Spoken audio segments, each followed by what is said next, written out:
So today we're going to review the ScaleTrains Rivet Counter HO Scale 68-foot TTX Bulkhead Flatcar. And let's get started here from the front. So the edges of the car have these wedge bulkheads and they prevent cargo from slipping past the edge. So on the left there is a grab iron ladder and a shorter one on the right. There's even a grab iron on the very top of it. And here's some stenciling, says the car number. Then down here we have this etched metal footplate, which does have see-through holes. Then we have this brown die-cast metal coupler. They are using the long shank version. And to the side we have this coupler cut lever, and the other side has some printing, and there is a metal grab iron. This one's a bit crooked, and at the bottom there's a painted train line hose. It does have parts going underneath. Then on the side we have some more grab irons, stirrup step at the bottom, an FRA safety stripe, and another one right here. And then we have this box style jacking pad, and then underneath we have the truck, which has blackened wheels. It also is kind of tucked in there, and it's using rotating bearing caps. And throughout the car, you can see these tan patched out parts where they're taking out the old trailer train branding. Then we have the reporting mark TTPX and the car number, some more information. Then moving along, we have some more printing, says F68AH, the car type, and the new red TTX logo. Then some more car information, and this side actually has a grab iron at the very top, which is not present on the A end. Now here's what it looks like on the B end, where we have the brake wheel. And there is a chain going down underneath. And here's how it looks like on this side,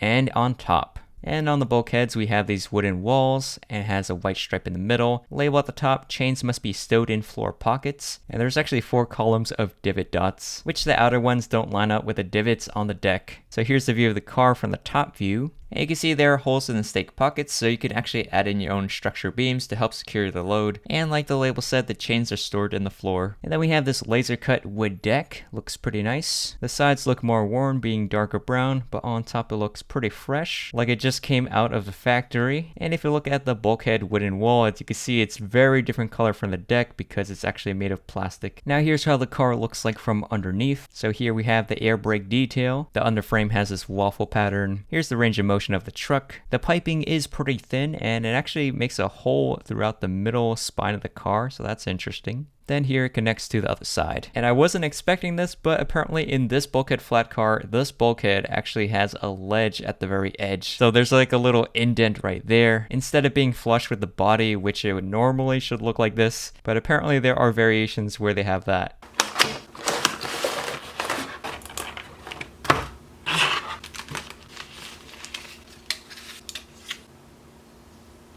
And here is the bulkhead flat car in Oxide red with the TTX speed logo and trailer train. Alright, so in the front it's pretty much the same thing. If you take a look on the sides, the patches are pink this time. And then on the end we have this FRA stripe. You can also see it's using this H-style jacking pad, which is an older design. And there are also these tiny little holes on the sides. And then here we have some labeling, and it's actually faded out, so it is weathered. It says jack here. Then we have the car number and another weathered label. When empty, return to the Seaboard Coastline Railroad. Then here we have the capacity, and here's the old trailer train logo TT. It is faded out with this weathered appearance. There also is some printing here at the bottom, and here we have the TTX speed logo and some more weathered text and the consolidated stencil. And here's a view of it from the other side. We have the BN with the brake wheel, and on this side you can actually notice it's different from the other side. This one has a black patch and thick FRA stripes, while if you compare it to the other side you can see these ones are much thinner and there's no black behind the car number. And this car also has transverse deck risers, so if you look on the deck there's these little bumps that stick out, and you can see it kind of alternates between each row and lines up with these stake pockets. So here's how it looks like from above, and here's how it looks like underneath.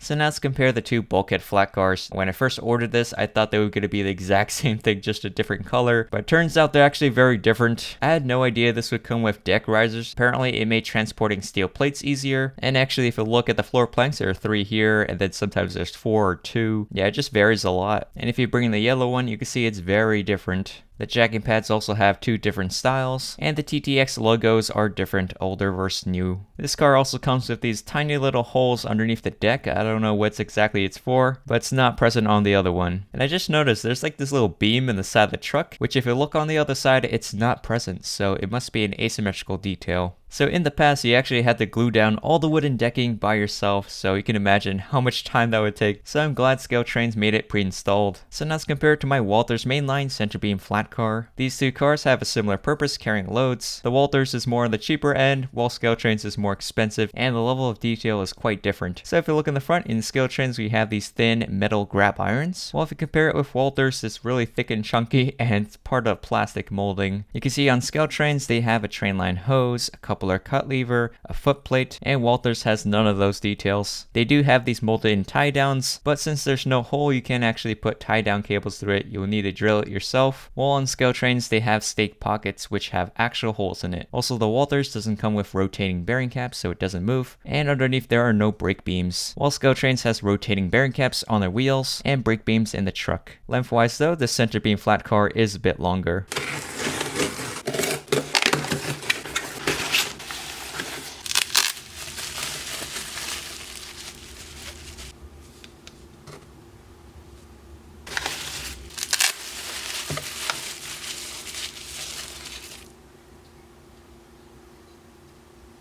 So here are the two flat car loads, and I bought this from a guy on eBay called Loco Willy Blue. Here we got a green pipe load and a steel load. So first let's take a look at the pipe load. Honestly, this looks better than I actually imagined. It is fairly lightweight, it's actually just made of straws. 16 of them in total, here's the inside, and he did treat it with paint so it doesn't look see-through. And on the bottoms there are black painted for extra shading. The edges are painted in this rust colored brown. There also are these black rubber bands to help tie down the load. There's actually quite a lot of them going throughout, and on the inside we have these wooden dividers just to give it more structure. And for far away this load looks pretty nice. The only thing on the bottom there are these glue marks, but you probably won't see this anyways. Now let's go take a look at the steel plate load. It's nice and shiny and it looks and feels like metal, and he did add a rusting effect to the edges, so that is nice and realistic. It's pretty well done, and you can see there's some wooden supports in between. The plates have a nice texture. It's actually darker here in the middle, and it shines pretty well in the light. Also, the plates come in different sizes, so you can see they're not all the same. There's actually 15 plates in total. This load is also pretty lightweight, and you can just plop it down just like that. I would say this load is pretty perfect. Alright, so here's how the load looks like on the car. Pretty cool. It's pretty much exactly what I needed. Alright, so here is the pipe car load. This one looks also really nice, but it is pretty close on the edge, so unfortunately you can't really see the front of it all too well. But overall, I think Local Willy Blue did a great job with these loads.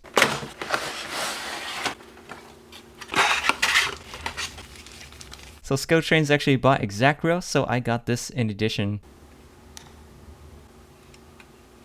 So apparently these parts are weak points and I have to fix it up with Zap-A-Gap CA glue. Alright, so this is the ExactRail 54-foot Norfolk Southern Protector Coil Car. So let's start here in the front. So here we got this end platform, stanchions and ladders on the sides, KD metal knuckle coupler, and some small printing down here. It's pretty small, but the text is actually still legible. A coupler cut lever on the side, and a trainline hose. On the side we have some more writing here, as well as molded in the truck. Then in the middle we have this unique coil cover, so it kind of rounds out on the outer edges. There are also rivets molded in, and they go throughout from the top to the bottom. Here we got the old Norfolk Southern logo, which doesn't have the horse. And then on top in the middle, you can see it actually makes this sort of taper shape, so it slopes down on the sides. Then there's this cage apparatus around the structure so that there's 3 of them. And along the bottom we have piping, printing detail, walkway supports, and there's even these indented segments here. Then further along we have some more printed detail here. On the side of the cover it says Thoroughbred Protected Temperature Coal Transport on Rail, which is an acronym for Protector. And then on this side we have the air brake system and a brake wheel stand at the very edge. And here's how the other side looks. And here's the view from the top, and the walkways are see-through. And here's how it looks like on the bottom. So now let's compare it to the coil shield car, which is also made by ExactRail. So I checked the difference between the Protector and the coil shield, and it turns out they're pretty much the same thing, just the covers are different.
So for my final thoughts, the ScaleTrains Bulkhead Flatcars are pretty realistically detailed, and they have different variations like the wooden decking, the patches, the deck risers, the style of jacking pads, and there's molded in detail for the chains, and it rolls pretty well. They also use actual wood for the deck, and it comes pre-installed unlike previous runs. Bulkhead Flatcars are pretty common freight cars, so this would be a great addition to your model train layout. Now for the loads, I got them from Loco Willy Blue on eBay. I think he did a fantastic job. It looks pretty great. I like how he weathered the steel plates on the edges, and I think it's fairly priced with shipping and tax included. It's around $33 each for not having to build it yourself. Unfortunately, manufacturers don't really create loads for flat cars, and if they do, it's usually very plasticky and looks kind of mid. So definitely if you're looking for a load, you can't go wrong with this. As for the ExactRail Protector Coil Car, it looks pretty good and rolls like butter. Just the only thing, when I opened up the packaging, the tops of the frames were already coming off, so that's definitely a weak point and had to glue them back in. Other than that, it's a pretty solid freight car. Now that ScaleTrains acquired ExactRail, I was able to buy them from the same website and get that free shipping over $100. But yeah, if you guys enjoyed this video, hit the like button down below. Let me know down in the comments what you guys think. Subscribe if you hadn't already, and I'll see you guys in the next one. Bye.